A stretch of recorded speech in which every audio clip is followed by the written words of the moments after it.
This is next part, capital budgeting. So capital budgeting is the process a business undertakes to evaluate potential major projects and investments. Construction of a new plant or big investment in an outside venture are examples of the projects. So that would require capital budgeting before they are approved or rejected. So it is related with evaluation of potential or major projects or investments. So with the help of capital budgeting, we can evaluate, we can analyze, we can examine whether particular project is profitable or not, in how many years we will get our money back, whether it is good for our company to invest in that investment option or not. All these calculations can be made with the help of capital budgeting. Construction of new plant or big investment in an outside venture are the examples of the project. So construction of new plant means any company, if suppose construction company is there and if they are going to plan one new site or location where they are going to build, even if there is small apartment or a theater or construction of big apartment, they need to uh, calculate that whether this investment or whether opening of this new plant is good for our business or not. So big investment is required for that. So if big investment is there, so whether this investment will give us return or not, that is big question in front of company. So they can calculate with the help of these budgeting techniques. So it would require capital budgeting before they are approval or rejected. So uh, we can't thoroughly approve any project or reject any project because it is related with profit or loss to the company. So for that purpose, we must have some technique, some equations for calculation. So we need to approve uh, that project after calculation. And if we want to reject, then we must have reason why we are rejecting this. So whether to accept or whether to reject, all these two things are depend upon the calculation and methods in capital budgeting. So in simple way, we can say that it is related with the calculation and methods, and that answers will tell us whether it is good to accept project or whether it is good to reject that project. So capital budgeting is used by companies to evaluate major projects and investments such as new plants and equipments. The process involves analyzing the project's cash inflow and outflows to determine whether the expected return meets a set benchmark. So this capital budgeting process involves two most important things.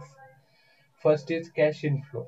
All of you know that what is meant by cash inflow. So suppose if we are going to invest in any project, at that time, if we are going to invest 1 lakh rupees, so 1 lakh is our cash outflow. And as we invest, so after some years or after in the next from the next year, we will get our money back. So that is called as cash inflow. तो जो आप invest करोगे, one time investment आपकी होगी first time, जिसे हम cash outflow कहेंगे। और जो रेगुलर इनकम जनरेट होगा आप इन्वेस्ट करने के बाद, उसे कहेंगे कैश आउटफ्लो। जैसे कि कंस्ट्रक्शन का बिजनेस है, तो जो कंस्ट्रक्शन करने वाला, जो जिसे हम बिल्डर कहते हैं या कॉन्ट्रैक्टर है, तो कंस्ट्रक्शन के लिए जो आने वाले एक्सपेंसेस है, सपोज 1 CR या 10 CR या एक्सपेंसेस है, ये उसके लिए क्या है, कैश आउटफ्लो, क्योंकि उसने वो इन्वेस्ट किया है। पर जैसे ही वो बिल्डिंग कंस्ट्रक्ट करके कंप्लीट हो जाएगी और बाद में जब फ्लैट्स सेल होने लगेंगे, तो ये क्या है, कैश इनफ्लो। ठीक है, तो उसने जब कंस्ट्रक्शन किया, तब जो एक्सपेंसेस हुए वो हुआ कैश आउटफ्लो। और जब उसने फ्लैट सेल करना शुरू कर दिया, तब उससे जो पैसे आएंगे उसे कहेंगे कैश इनफ्लो। तो फर्स्ट टाइम कैश आउटफ्लो होता है और प्रोजेक्ट कंप्लीट होने के बाद कैश इनफ्लो शुरू होना स्टार्ट हो जाता है। पर वो जो कैश इनफ्लो है वो विथ प्रॉफिट मार्जिन होना चाहिए और कम से कम टाइम में ज्यादा से ज्यादा पैसे जो भी इन्वेस्ट हुए हैं वो भी और एक्स्ट्रा मार्जिन भी वापस मिलना चाहिए। तो ये बेसिक एक्सपेक्टेशंस होते हैं कंपनी के। So one time cash outflow is there and multiple time cash inflow is there with profit margin. So if this situation is there, then we can select any project. Next is major methods of capital budgeting include discounting cash flows, payback, and uh, throughput analysis. So let's go through with all the techniques. First is payback period, means in how many years we will get our money back. Suppose I am going to invest 1 lakh rupees in one project. So if every year I will get 10,000 rupees, so within 10 years we can get our money back. So whether it is good to wait for 10 years or not, that is question of that company. And if they are ready to wait, they can select.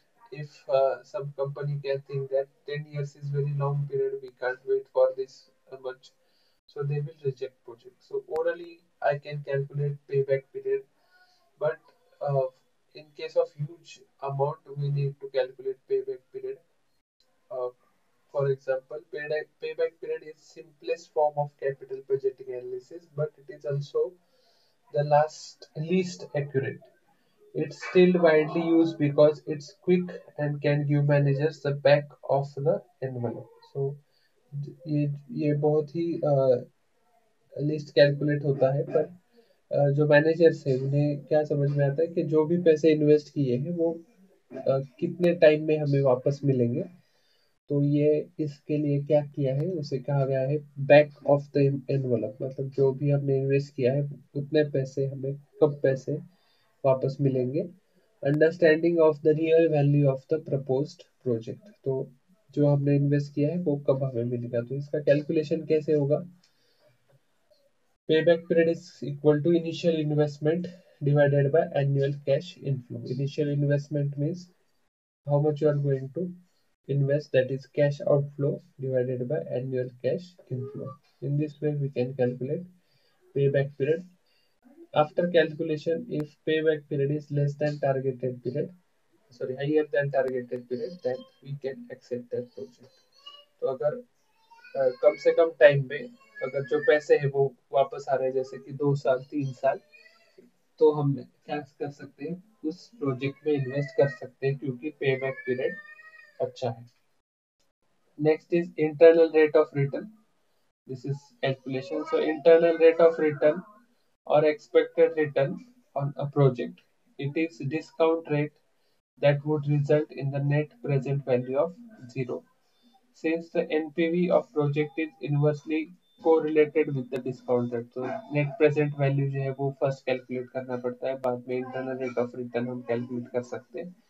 If the discount rate increases, then future cash inflows become more uncertain.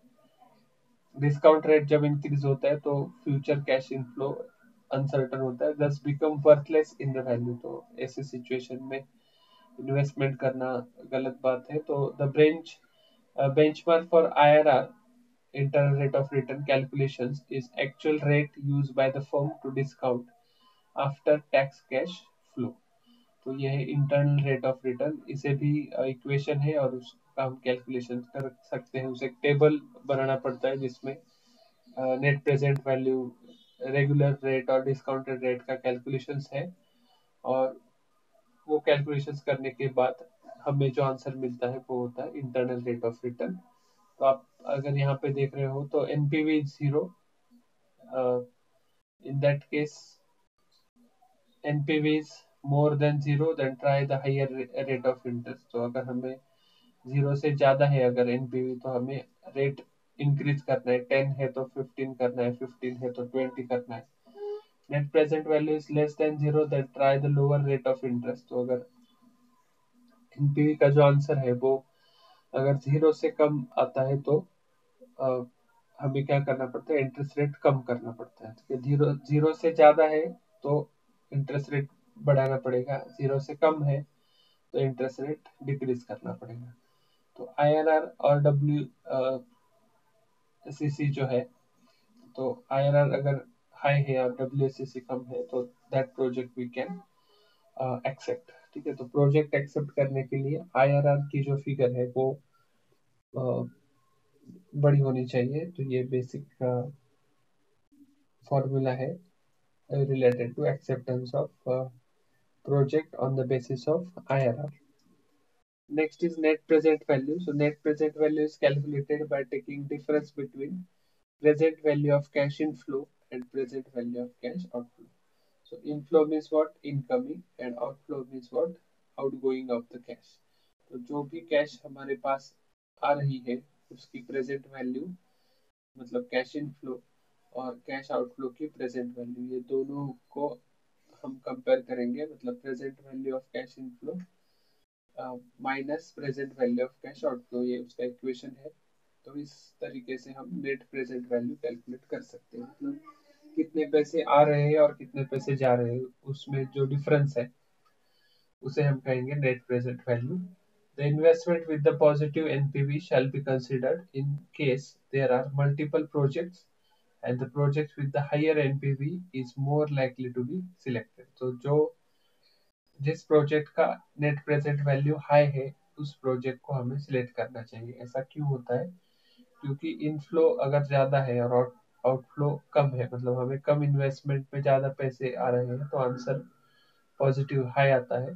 तो ऐसे situation में ये logic है कि ज्यादा पैसे आते हैं और कम इन्वेस्ट करना पड़ता है, तो ऐसे सिचुएशन में हमें उस प्रोजेक्ट में इन्वेस्टमेंट करनी चाहिए। तो ये इक्वेशन में अमाउंट सॉल्व करने के बाद हमें क्या करना है, NPV is if more than zero then accept the project. So अगर आंसर जो है 1 पॉइंट या 2.1 ऐसे जीरो से भी ज्यादा अगर आंसर आ जाता है तो हम वो प्रोजेक्ट एक्सेप्ट कर सकते हैं। ये calculations on the basis of net present value हम करेंगे। Next is internal rate of return IRR. So it is for NPV computation of discount rate used, and IRR is rate at which the NPV becomes zero. The project with higher IRR is usually selected. तो जिस project का NPV ज्यादा है वो select करेंगे, जिस project का IRR ज्यादा है वो भी प्रोजेक्ट हम सिलेक्ट करेंगे। तो ऐसे सिचुएशन में हमें आईआरआर यूज करके डिसीजन लेना है। तो पेबैक पीरियड का हमने देखा, जिस प्रोजेक्ट का पेबैक पीरियड कम है, मतलब कम से कम टाइमिंग में हमें ज्यादा से ज्यादा पैसे वो रिकवर हो जाएंगे, ऐसा जो पीरियड होता है उसे कहा जाता है पेबैक पीरियड। अब उसमें डिस्काउंटेड पेबैक पीरियड हमें कैलकुलेट करना पड़ता है। वो क्या, देखिए, capital budgeting procedure use to determine the profitability of the project. तो हर एक प्रोजेक्ट की प्रॉफिटेबिलिटी क्या है वो कैलकुलेशन करना पड़ता है। A discounted payback period gives the number of years it takes to a break even from undertaking the initial expenditure by discounting future cash inflows and recognizing the time value of money। तो उसके लिए हमें क्या चाहिए, initial expenditure क्या है वो पता होना चाहिए, डिस्काउंटेड फ्यूचर कैश इनफ्लो क्या हो सकते हैं वो चाहिए, और टाइम वैल्यू ऑफ मनी क्या है वो भी हमें पता होना चाहिए। ये तीन चीजों के साथ हम discounted pay back period calculate कर सकते हैं। तो प्रॉब्लम में रेट दिया हुआ होता है, उससे हम कैलकुलेशन कर सकते हैं। So DPP discounted pay back period is equal to A plus into bracket b plus c.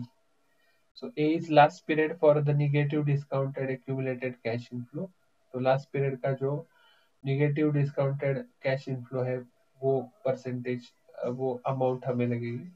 B में है absolute value of discounted cumulative cash flow at the end of the period। Discounted cumulative cash flow की last amount जो है वो हमें चाहिए। और C में discounted cash flow during the period after A.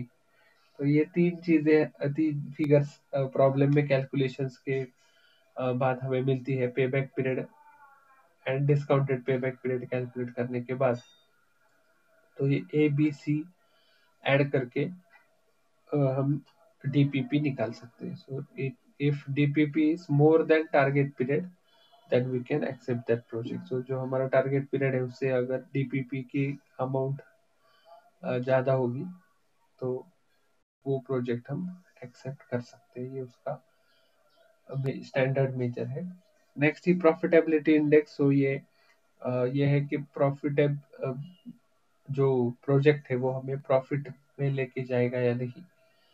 So profitability index is the ratio of the present value of future cash flows of the project to the initial investment required for the project. So it is ratio between future cash flow and initial investment. तो जो हमने investment की है वो और आगे जाके कितने पैसे मिलेंगे वो, इसे दोनों की कंपैरिजन जो है उसे कहेंगे profitability index. So each techniques come with the inherent advantages and disadvantages. हर एक टेक्निक को कुछ एडवांटेजेस है, कुछ डिसएडवांटेजेस भी है. An organization need to use best suited techniques to assist in it in budgeting. So it can also select different techniques and compare the results to drive at the best profitable project. तो हर एक technique के कुछ advantages है या disadvantages भी है, पर सभी का कॉम्बिनेशन करके कंपनी को बेस्ट ज़्यादा से ज़्यादा प्रॉफिट देने वाला या प्रोजेक्ट या तो बेस्ट प्रॉफिटेबल प्रोजेक्ट सिलेक्ट करना है. तो सभी टेक्निक यूज करके कंपनी कैलकुलेशंस करके हर एक एंगल से सोच के प्रोजेक्ट में इन्वेस्ट करना है या नहीं करना है वो डिसीजन ले सकती है. तो ये है प्रॉफिटेबिलिटी इंडेक्स. उसका इक्वेशन है cash inflow divided by initial investment. Next is profitability index. क्या है देखिए, profitability index alternatively preferred to as a value of investment ratio VIR or profit investment ratio. So describes an index that represents the relationship between the cost and benefits. तो cost मतलब expenses, benefits मतलब profit. तो cost कितना है और benefit कितना है इसका relations बताने वाली जो calculations है उसे कहेंगे profitability index.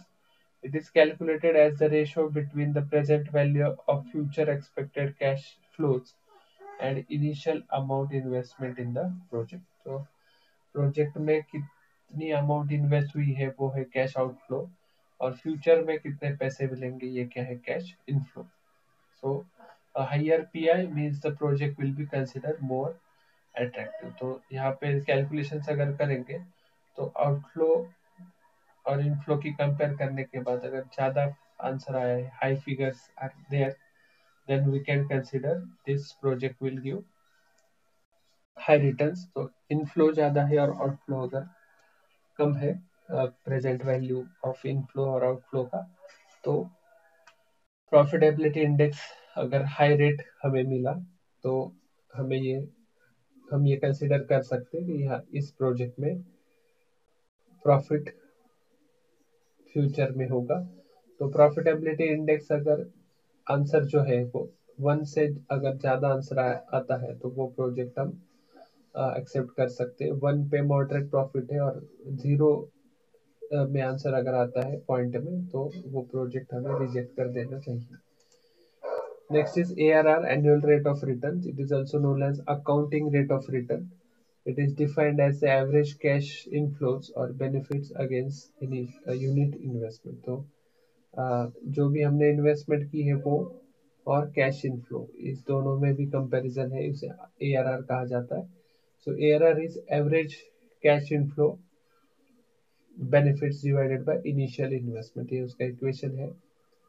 और अगर ARR is more than the target rate then the accept the project. तो हम प्रोजेक्ट एक्सेप्ट कर सकते हैं अगर ARR ज़्यादा है तो ये सब कैलकुलेशन था related to the capital budgeting.